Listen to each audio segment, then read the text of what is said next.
ನೋಡಿ ನಾನು ಇಟ್ಕಿದ ಬೇಳೆ ಮೊಟ್ಟೆ ಹಾಕಿ ಸಾರು ಮಾಡಿದ್ದೀನಿ. ತುಂಬಾ ಚೆನ್ನಾಗಿದೆ ನೋಡಿ. ಈ ಥರ ಇರಬೇಕು. ಎಷ್ಟು ಟೇಸ್ಟಿ ಇದೆ ಅಂದರೆ ಮನೆಯೆಲ್ಲ ಸ್ಮೆಲ್ ಬರುತ್ತೆ. ಬನ್ನಿ ಹೇಗೆ ಮಾಡಿದೆ ಅಂತ ಒಂದ್ಸಲ ಕ್ಲಿಪ್ಪಿಂಗ್ ನೋಡ್ಕೊಂಡು ಬರೋಣ. ಹಾಯ್ ಹಲೋ ಎಲ್ಲರೂ ಹೇಗಿದ್ದೀರಾ? ನಾನು ನಿಮ್ಮ ಶಶಿ ಮಾತಾಡ್ತಾ ಇದ್ದೀನಿ. ನನಗಂತೂ ತುಂಬಾ ಖುಷಿ ಆಗುತ್ತೆ ನಿಮ್ಮ ಮೆಸೇಜ್ಗಳು ನೋಡಿ. ನನಗೂ ನನ್ನ ಮಗಳು ಮೆಸೇಜ್ ಹಾಕೋದು ನೋಡಿ ಎಷ್ಟು ಖುಷಿ ಅದು ಅಷ್ಟು ಖುಷಿ ಆಗುತ್ತೆ. ಎಲ್ಲರಿಗೂ ತುಂಬ ಧನ್ಯವಾದಗಳು. ಬನ್ನಿ ಹೇಗೆ ಮಾಡಿದೆ ಅಂತ ಒಂದ್ಸಲ ಕ್ಲಿಪ್ಪಿಂಗ್ ನೋಡ್ಕೊಂಡು ಬರೋಣ. ಈರುಳ್ಳಿ ಫ್ರೈ ಮಾಡ್ಕೊಳಕ್ಕೆ ಒಂದು ಪ್ಯಾನ್ ಇಟ್ಟಿದ್ದೀನಿ. ಗ್ಯಾಸ್ ಅಂಟಿಸೋಣ. ಇದಕ್ಕೆ ನಾನು ಇವಾಗ ಒಂದೆರಡು ಟೇಬಲ್ ಸ್ಪೂನಷ್ಟು ಎಣ್ಣೆ ಹಾಕ್ಕೊತೀನಿ. ಮಸಾಲೆ ಇದನ್ನ ಚೆನ್ನಾಗಿ ಹಸಿ ವಾಸನೆ ಹೋಗಂಟ ಹುರಿಬೇಕು. ಇದಕ್ಕೆ ನೋಡಿ ಸಿಂಪಲ್ ಮಸಾಲ 1.5 ಈರುಳ್ಳಿ ತೊಗೊಂಡಿದ್ದೀನಿ ಚಿಕ್ಕದು, 2 ಟೊಮೊಟೊ, ಸ್ವಲ್ಪ ಕೊತ್ತಂಬರಿ, ಬೆಳ್ಳುಳ್ಳಿ. ಇದಕ್ಕೆ ನಾನು ಶುಂಠಿ ಎಲ್ಲ ಹಾಕೋದಿಲ್ಲ ಈ ಸಾರಿಗೆ. ಮತ್ತು ಚಕ್ಕೆ ಲವಂಗ ಅದೆಲ್ಲ ನಾನು ಯೂಸ್ ಮಾಡಲ್ಲ. ಫಸ್ಟ್ ಇದು ಹಾಕೋಣ. ಎಲ್ಲ ಹಾಕ್ಬಿಟ್ಟು ಒಟ್ಟಿಗೆ ಚೆನ್ನಾಗಿ ಫ್ರೈ ಮಾಡಬೇಕು. ಇಡ್ಕಿ ಬೇಳೆ ಸಾರಿಗೆ ಶುಂಠಿ ಚಕ್ಕೆ ಲವಂಗ ಹಾಕಲೇಬಾರ್ದು. ನೀವು ಹಾಕ್ದಂಗೆ ಮಾಡಿ ತುಂಬ ರುಚಿಯಾಗಿರುತ್ತೆ. ಮತ್ತು ಇದಕ್ಕೆ ಇನ್ನೂ ಹಾಕ್ತೀನಿ, ಏನು ಹಾಕ್ತೀನಿ ಅಂತ ನೋಡಿ. ಇವಾಗ ಇದು ಚೆನ್ನಾಗಿದು ಈ ಥರ ಫ್ರೈ ಆಗಿದೆ. ಇದಕ್ಕೆ ನಾನು ಇವಾಗ ಒಂದು ಅರ್ಧ ಸ್ಪೂನಷ್ಟು ಮೆಂತ್ಯ ತೊಗೊಂಡಿದ್ದೀನಿ. ಮೇನ್ ಇಡ್ಕಿದ ಬೆಳೆಗೆ ಮೆಂತ್ಯ ಜೀರಿಗೆ ಹಾಕಲೇಬೇಕು. ನಾವಂತೂ ಇದು ಹಾಕೇ ಮಾಡೋದು. ನಾವು ಇದು ಹಾಕ್ತೀವಿ ಸ್ವಲ್ಪ ಫ್ರೈ ಆಗಲಿ. ಚಕ್ಕೆ ಲವಂಗದ ಬದಲು ಇದನ್ನು ಹಾಕ್ಬೇಕು ಇಡ್ಕಿದ ಬೆಳೆಗೆ. ಹಾಗೆ ನೋಡಿ ಏನು ಗೊತ್ತಾ, ಒಂದು ಸ್ವಲ್ಪ ನೋಡಿ ಒಂದಿಷ್ಟು ಅವರೆ ಬೇಳೆ ರುಬ್ಬೋದಕ್ಕೆ ಜಾಸ್ತಿ ಹಾಕ್ಬಾರ್ದು, ಸಾರು ಮಂದಾಗಿರುತ್ತೆ. ಇದನ್ನೆಲ್ಲ ಚೆನ್ನಾಗಿ ಫ್ರೈ ಮಾಡೋಣ.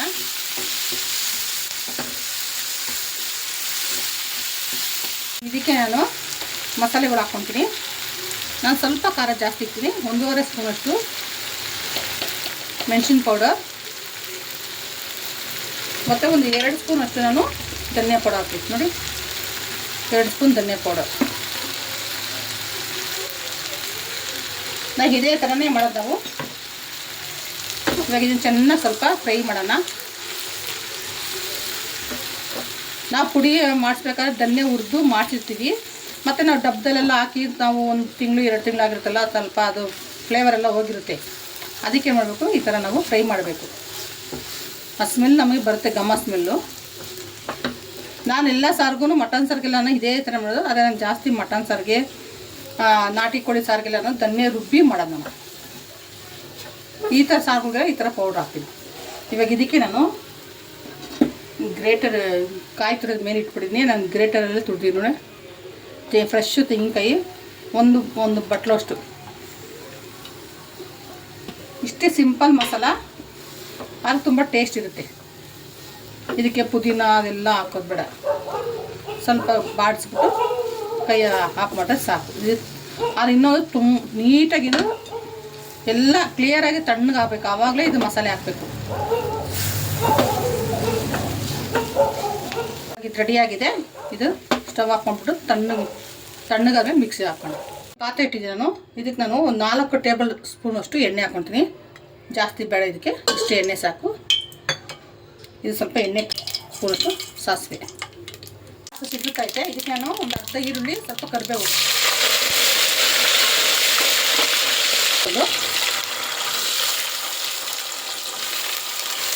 ಪೌಡರ್ ಚೆನ್ನಾಗಿದೆ. ಹಸಿ ವಾಸನೆ ಹೋಗಿದೆ. ಈಗ ನಾನು ಇವಾಗ ಸ್ವಲ್ಪ 1-2 ಗ್ಲಾಸ್ ನೀರು ಹಾಕ್ಕೊಳ್ತೀನಿ. ಇದು ಏನಂದರೆ ಒಂದು 2 ಕುದಿಲಿ ಬೇಯಲಿ, ಆಮೇಲೆ ಮಸಾಲೆ ಹಾಕೋಣ. ಇವಾಗ ಕಾಳು ಸ್ವಲ್ಪ ಬೆಂದಿರಲಿ. ನೋಡಿ ಇಷ್ಟಾಗಿದೆ. ಇದಕ್ಕೆ ನಾನು ಇವಾಗ ಮಸಾಲೆ ಹಾಕ್ತೀನಿ. ನೋಡಿ ಮಸಾಲೆ ಎಲ್ಲ ರುಬ್ಕೊಂಡ್ಬಂದಿದ್ದೀನಿ. ನೈಸಾಗಿ ರುಬ್ಬಬೇಕು ಮಸಾಲೆ. ಇದಕ್ಕೆ ಸ್ವಲ್ಪ ನೀರು ಹಾಕೋಣ. ನಾನು ಇದು ಸ್ವಲ್ಪ ಸಾರು ಎತ್ತಿರ್ತೀನಿ. ನನ್ನ ಮಗಳಿಗೆ ಹೇಳಿದ್ನಲ್ಲ ಅವಾಗಲೇ, ಅವಳು ನಾನ್ ವೆಜ್ ಮೊಟ್ಟೆ ಏನು ತಿನ್ನೋದಿಲ್ಲ. ಇಷ್ಟು ಹಾಕಿದ್ದೀನಿ. ಇದಕ್ಕೆ ನಾನು ಇವಾಗ ರುಚಿಗೆ ತಕ್ಕಷ್ಟು ಉಪ್ಪು ಹಾಕ್ತೀನಿ. ಉಪ್ಪು ನಾನು ಅವಾಗಲೇ ಹಾಕಿಲ್ಲ, ಇವಾಗಲೇ ಹಾಕಿ ಉಪ್ಪು. ಮುಂಚೆ ಉಪ್ಪು ಹಾಕ್ಬಿಟ್ರೆ ಅದು ಬೇಳೆ ಎಲ್ಲ ಟೇಸ್ಟ್ ಇಲ್ಲ ನೋಡಿ. ಇನ್ನೊಂದು ಏನಪ್ಪ ಅನ್ನೋದು ಇನ್ನೊಂದು ವಿಷಯ ಹೇಳಬೇಕು. ನನಗೆ ನಿಜಲ್ಲಿ ತುಂಬಾ ಖುಷಿ ಆಗುತ್ತೆ. ನನಗೆ ಅಳು ಬರುತ್ತೆ ನನಗೆ ಹೇಳ್ಕೊಳಕ್ಕೆ.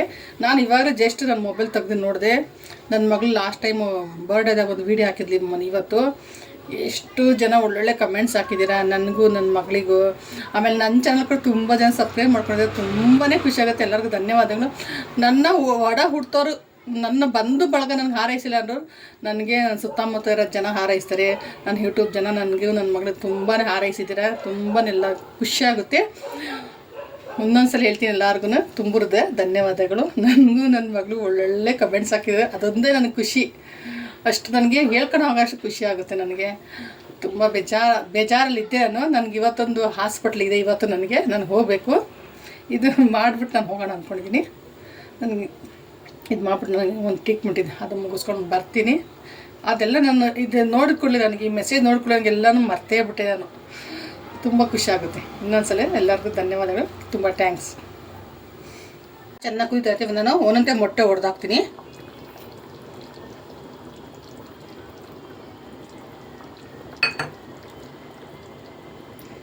ಹಂಗೆ ತಕ್ಷಣವೇ ಬಿಟ್ಬಿಡ್ಬೇಕು, ಇಲ್ಲಾಂದರೆ ಅದು ಸ್ವಲ್ಪ ಹೊಡ್ಕೊಬಿಡುತ್ತೆ. ಮೊಟ್ಟೆ ಹೊಡೆದಾಕಿ ಮೊಟ್ಟೆ ಹೊಡೆದ್ಮೇಲೆ ನಾವು ತಿರುಗಿಸ್ಬಾರ್ದು, ಮೊಟ್ಟೆ ಹೊಡೆದೋಗುತ್ತೆ. ಇವಾಗ ನಾನು ತಟ್ಟೆ ಮುಂಚೆ ಸಿಮ್ಮಲ್ಲಿ ಇಕ್ತೀವಿ. ಒಂದು 10 ನಿಮಿಷ ಸಿಮ್ಮಲ್ಲಿ ಬಿಟ್ಟರೆ ಸಾರು ರೆಡಿ ಆಗುತ್ತೆ. ನೋಡಿ ರೆಡಿ ಆಗೈತೆ ನೋಡಿ. ಇದು ನೋಡಿದ್ರಲ್ಲ, ಇವಾಗ ಇದು ರೆಡಿಯಾಗಿದೆ. ಜಾಸ್ತಿ ತಿರುಗಿಸೋದು ಬೇಡ. ಇದು ರೆಡಿಯಾಗಿದೆ. ಸ್ಟವ್ ಆಫ್ ಮಾಡೋಣ. ನೋಡಿ ಬಿಸಿ ಬಿಸಿ ಮುದ್ದೆ, ಇದ್ಕಿದ ಬೇಳೆ, ಮೊಟ್ಟೆ ಸಾರು. ನೋಡಿದಲ್ಲ ಎಷ್ಟು ಚೆನ್ನಾಗಿದೆ ಅಂದರೆ. ಚಿಕನ್ ಮಟನ್ ತಿಂದಿಲ್ದವರು ಈ ಥರ ಮೊಟ್ಟೆ ತಿಂತಾರೆ. ಒಬ್ಬರು ತಿಂದರೆ ಈ ಥರ ಮಾಡ್ಕೊಂಡು ತುಂಬ ಚೆನ್ನಾಗಿರುತ್ತೆ. ಸಿಂಪಲ್ ಮಸಾಲ, ಇದು ಬೇಗನೆ ಆಗುತ್ತೆ. ಈ ಚಳಿಗೆ ಇದ್ರ ಜೊತೆಗೆ ಮುದ್ದೆ ತಿನ್ಬೋದು, ಅನ್ನ ತಿನ್ಬೋದು, ಚಪಾತಿ ತಿನ್ಬೋದು, ಮತ್ತು ಇಡ್ಲಿ ದೋಸೆ ಎಲ್ಲವೂ ತಿನ್ಬೋದು, ಪರೋಟ ಎಲ್ಲದಕ್ಕೂ ಹೊಂದುತ್ತೆ. ಇದು ತುಂಬ ಚೆನ್ನಾಗಿದೆ. ಒಂದ್ಸಲ ನೀವು ಮನೇಲಿ ಟ್ರೈ ಮಾಡಿ. ಇವಾಗ ಸೀಸನ್ ಅಲ್ವಾ, ಇದ್ಕಿದ ಬೆಳೆ ಈ ಥರ ಎಲ್ಲ ತಿನ್ನಬೇಕು ಇವಾಗ ಈ ಚಳಿಗಾಲಕ್ಕೆ. ಮುದ್ದೆ ತಿಂದರೂ ಅನ್ನ ತಿನ್ಕೋಬೋದು ಆರಾಮಾಗಿ. ಗೀ ರೈಸ್ ಕೂಡ, ಪ್ಲೈನ್ ಗೀ ರೈಸ್ ಕೂಡ ತಿನ್ಬೋದು. ತುಂಬ ಚೆನ್ನಾಗಿರುತ್ತೆ. ಹಾಗೆ ಚೆನ್ನಾಗಿದೆ ನನಗೊಂದು ಕಮೆಂಟ್ಸ್ ಹಾಕಿ ಮಾಡಿ ತಿನ್ಬಿಟ್ಟು. ಓಕೆ ಬಾಯ್.